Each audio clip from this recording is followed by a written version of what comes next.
Assalamualaikum warahmatullahi wabarakatuh. Selamat pagi, siang, sore, malam. Kami dari kelompok 4 yang beranggotakan Fatia Amalia Istiqomah, Karmila Adinda Makfira, Siti Nurhalisa Sungkono, dan Sri Pradika Salsabila.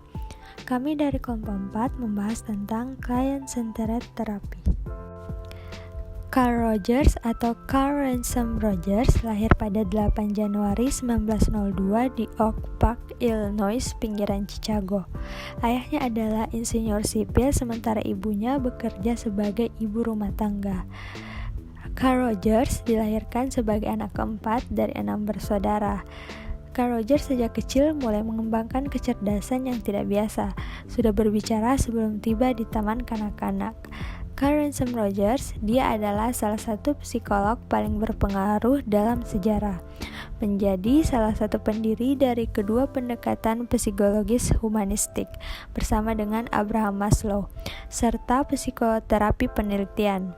Diposisikan oleh American Psychological Association atau APA sebagai psikolog terpenting ke-6 abad ke-20 dan yang kedua di antara dokter atau kedua setelah Sigmund Freud.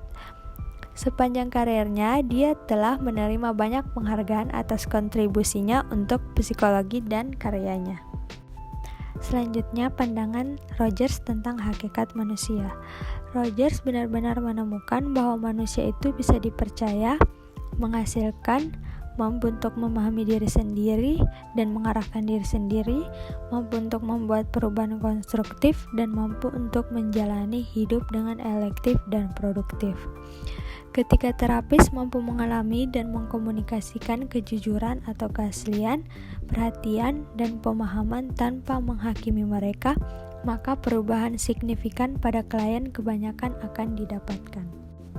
Adapun tujuan utama dari terapi adalah untuk memberikan suasana yang kondusif dan membantu klien agar bisa menjadi individu yang sangat berguna.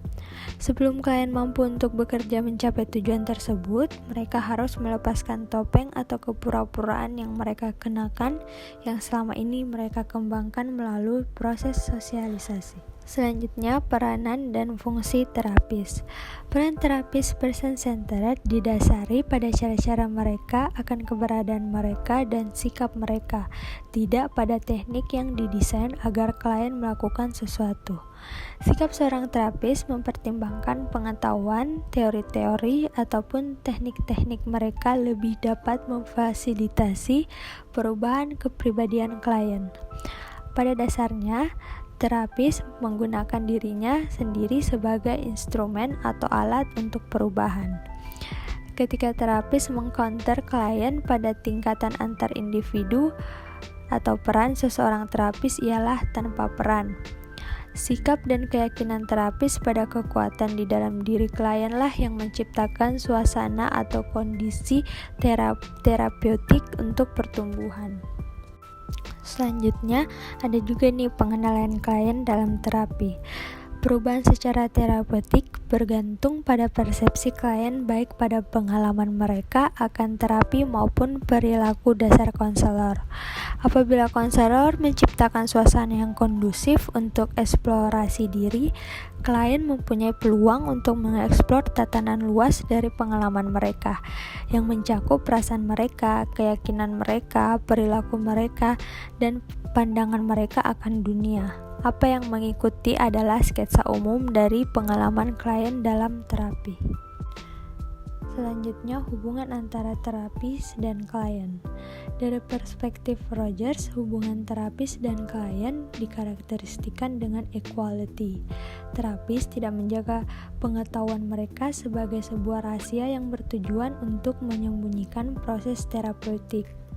Ketika klien menemukan apa yang dibawa oleh terapis dan menilai mereka, atau walaupun aspek yang telah disembunyikan dan dianggap negatif, klien mulai melihat harga diri dan nilai diri mereka sendiri.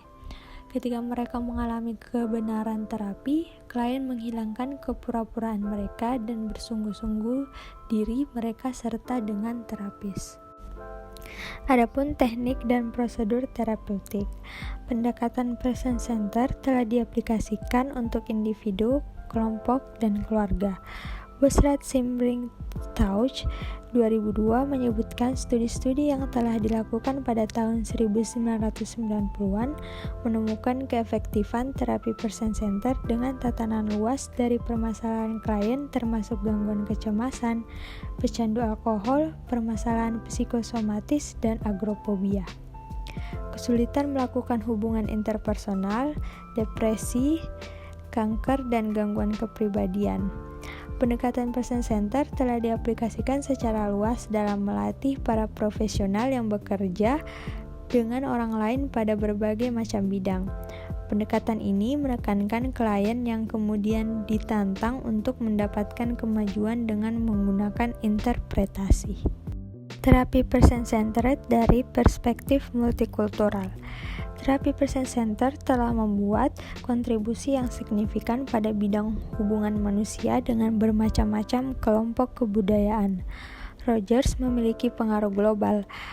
Hasil kerjanya telah mencapai lebih dari 30 negara dan tulisannya telah diterjemahkan menjadi 12 bahasa. Filosofi terapi person-centered dan praktiknya yang saat ini dipelajari dari beberapa negara Eropa, Amerika Selatan, dan Jepang. Selanjutnya, terapi person-centered yang diaplikasikan pada kasus Stan. Autobiografi Stan mengindikasikan bahwa dia mempunyai ide jelas tentang apa yang dia inginkan untuk hidupnya. Terapis menempatkan raport dirinya pada cara memandang dirinya lebih dari sekedar asesmen formal dan diagnosis formal.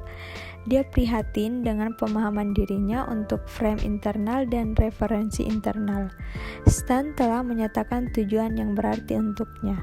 Dia termotivasi untuk merubah dan tampaknya memiliki kecemasan yang cukup untuk bekerja pada perubahan-perubahan yang diinginkan ini. Karena konselor memiliki keyakinan tentang kemampuan Stan untuk menemukan jalannya sendiri dan kepercayaannya bahwa dia memiliki sumber-sumber penting bagi pengembangan dirinya. Baik, itu tadi bahasan tentang teori client-centered therapy dari Carl Rogers. Sekian dari kelompok 4. Apabila ada kesalahan kata mohon dimaafkan. Wabillahi taufiq walhidayah. Wassalamualaikum warahmatullahi wabarakatuh.